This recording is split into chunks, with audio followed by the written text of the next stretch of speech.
제4장.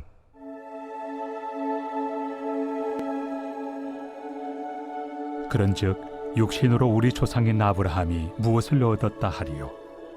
만일 아브라함이 행위로서 의롭다 하심을 받았으면 자랑할 것이 있으려니와 하나님 앞에서는 없느니라. 성경이 무엇을 말하느냐? 아브라함이 하나님을 믿음에 그것이 그에게 의로 여겨진 바 되었느니라.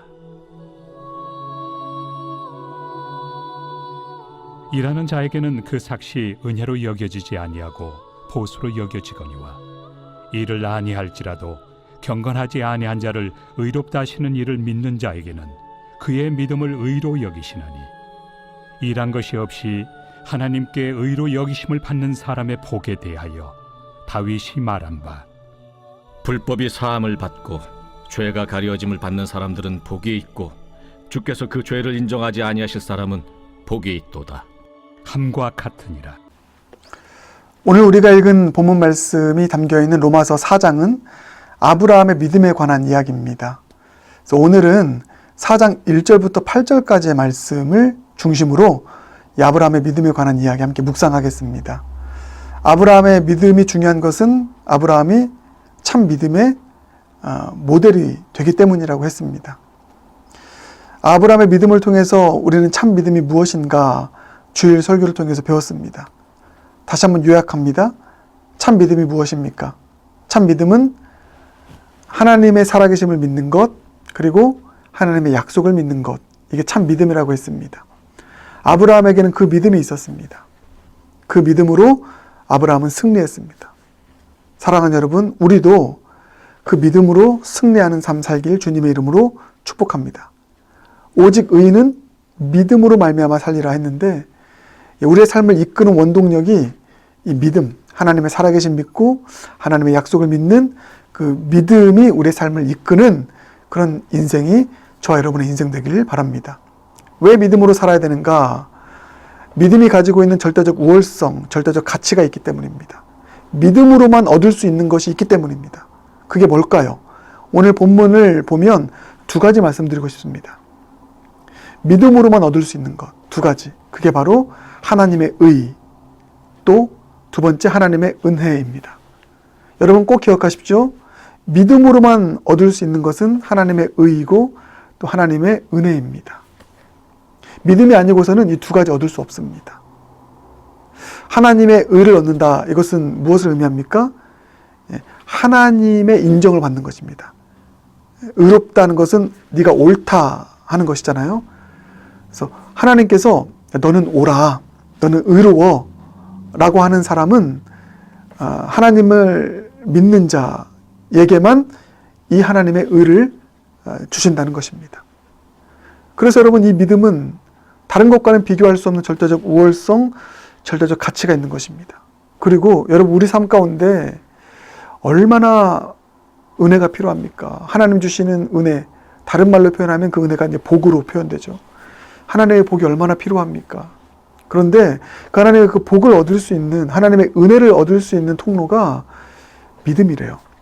하나님의 살아계심을 믿고 그분의 약속을 믿는 믿음을 통해서 그 믿음을 보시고 하나님께서는 필요한 은혜, 우리 삶에 꼭 필요한 그 은혜들을 부어주신다 라는 것입니다. 이것이 믿음의 절대적 우월성, 절대적 가치다. 그렇기 때문에 우리는 믿음으로 살아야 된다. 자, 그것을 오늘 본문이 얘기하고 있는데 보실까요? 자, 2절. 만일 아브라함이 행위로서 의롭다 하심을 받았으면 자랑할 것이 있으려니와 하나님 앞에서는 없느니라. 네. 행위의 한계이죠. 하나님을 믿고 그래서 하나님을 붙잡고 살아가는 삶이 아니라 내 힘으로, 내 열심으로 한번 뭔가 해보겠어 라고 하는 그 삶, 그게 이제 행위로 살아가는 삶이다 라고 표현할 수 있는데, 그 행위로 살아가면 자랑할 것이 있어요. 사람들에게 자랑할 것이 있습니다. 사람들에게도 인정받습니다. 열심히 살아가면. 근데 그 한계가 뭐라고요? 하나님 앞에서는 없느니라. 하나님 앞에서는 자랑할 것이 없다. 하나님께서 그런 사람 보면서 대단하다, 인정하시지 않는다는 것입니다. 이게 행위의 한계입니다. 그런데 믿음은 그 행위의 한계를 뛰어넘습니다. 하나님 앞에서 인정받습니다. 그게 3절. 성경이 무엇을 말하느냐? 아브라함이 하나님을 믿음에 그것이 그에게 의로 여겨진 바 되었느니라. 하나님을 믿으니 하나님께서 그것을 의로 여기셨습니다. 너 옳다. 하나님 인정하시는. 선명하게 말씀하고 있죠. 이게 믿음의 절대적 우월성, 절대적 가치입니다. 자, 그런데 여러분 여기서 한 걸음 더 나아가기 원합니다. 그래서 이 부분을 여러분 꼭 기억하시길 바라겠습니다. 지금까지 얘기한 것은 자주 반복해서 말씀하신 것이니까 여러분 다 이해하시지만 이 부분이 중요해요. 자, 제가 이렇게 정리했습니다. 행위가 가지고 있는 한계를 말씀드렸죠. 우리의 행위가 가지고 있는 한계는 내가 자랑할 것도 있고 또 사람들에게도 인정받지만 하나님께는 인정받지 못한다. 하나님의 의를 얻는 통로가 되지는 못한다. 이렇게 말씀드렸습니다. 그런데 여러분 꼭 기억해야 될 것. 그렇다고 해서 이 참 믿음이 반행위적인 것은 아니라는 것입니다. 여러분 이 부분 너무 중요합니다. 참 믿음은 반행위적인 것이 아니라 초행위적인 것이다. 여러분 이 문구를 오늘 마음에 꼭 기억하길 바라겠습니다. 이 진리 품길 바라겠습니다.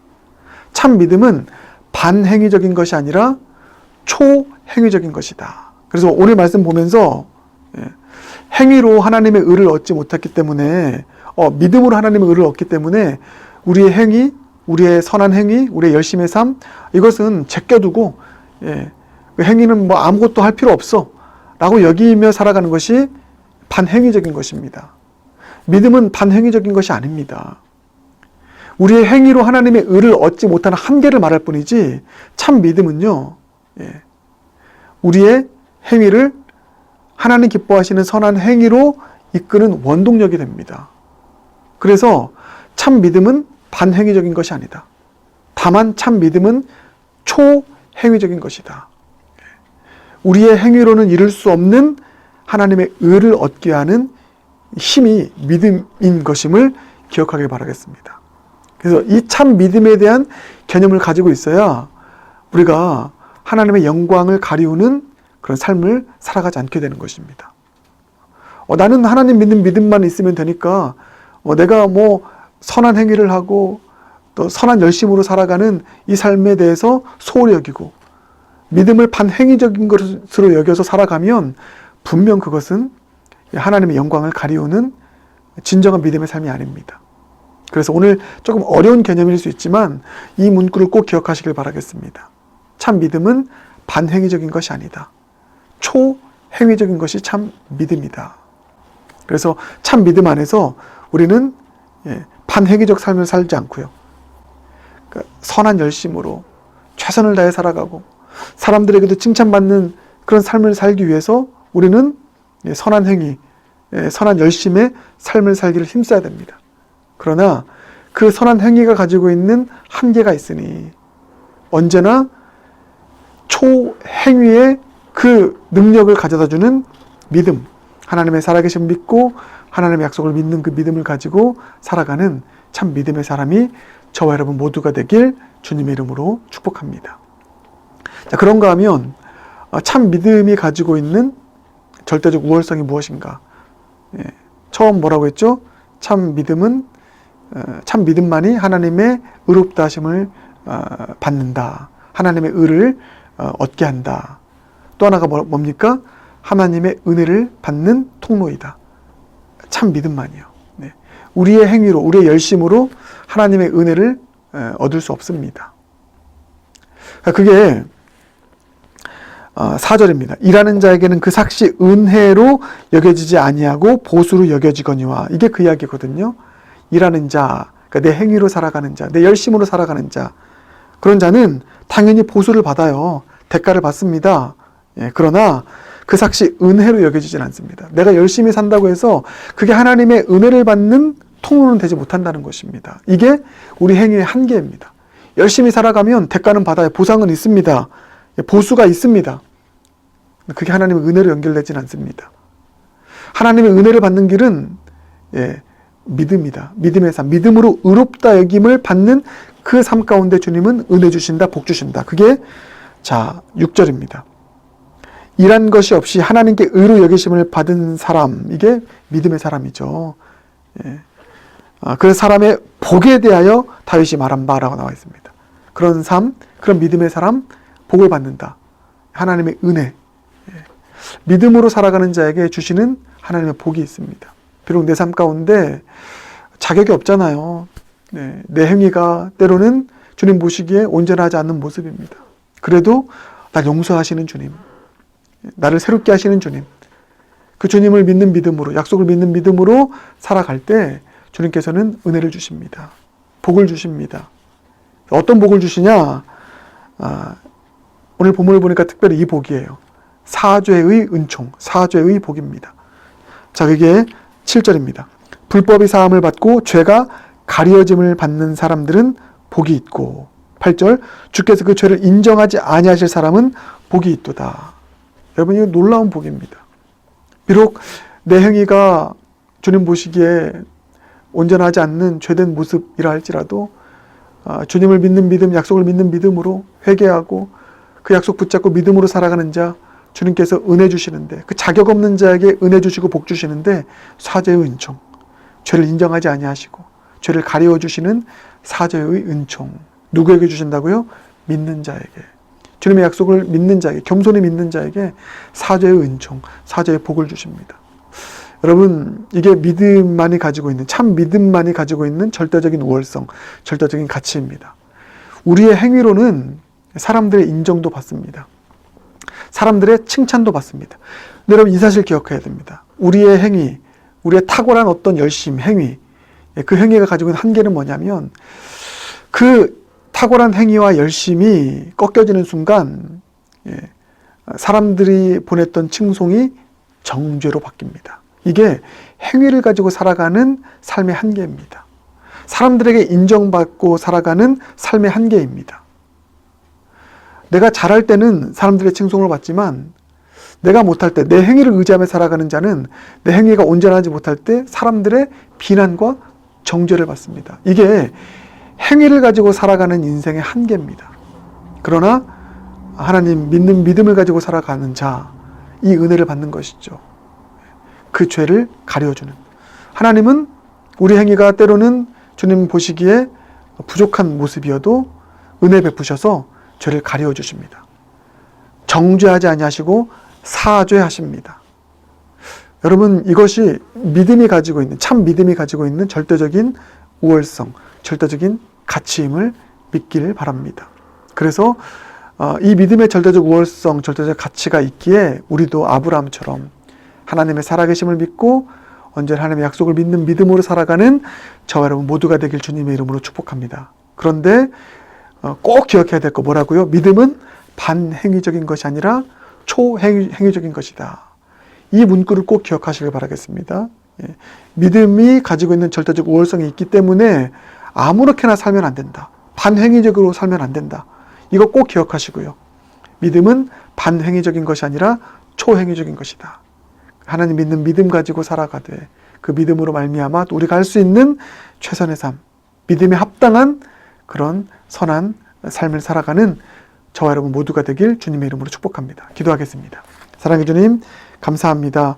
오늘 말씀 좀 어려운 말씀이었습니다. 성령님의 특별한 조명하심이 필요합니다. 사랑해 주님, 오늘 말씀을 들은 모든 우리 영혼들에게 성령께서 조명하여 주셔서 참 믿음의 삶, 그 믿음의 절대적 우월성과 가치가 무엇인지를 바로 깨닫게 하여 주시옵소서.